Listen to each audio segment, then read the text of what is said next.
Meron tayong tatlong models ng Philking 4200. Meron tayong remote control, meron tayong fully automatic, at meron din tayong remote control and dual fuel kung saan pwede dito yung LPG at pwede din yung gasoline as fuel source.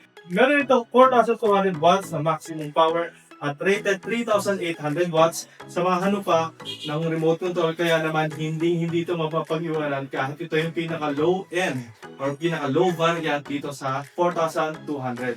Ito ko, testingin natin yung remote control.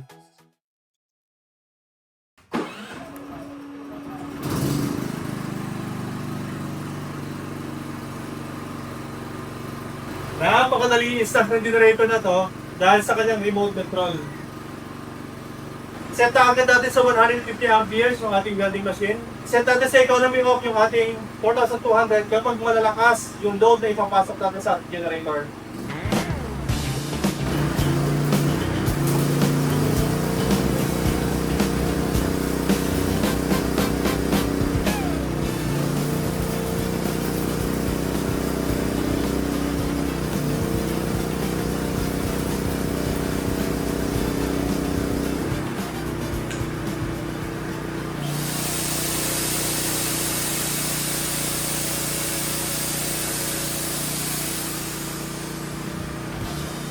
Ibaba natin yung settings ng ating welding machine.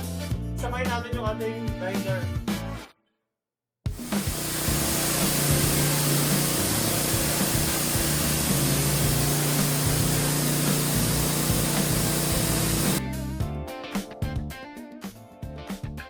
Tingnan nyo naman mga kabetbay.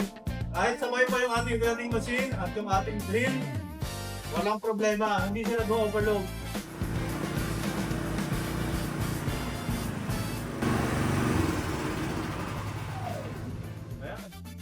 So, ganyan kulupit yung ating Philking 4200 na ipapadala natin kay Sir Mark Jan S. Herradura dyan sa Palawan.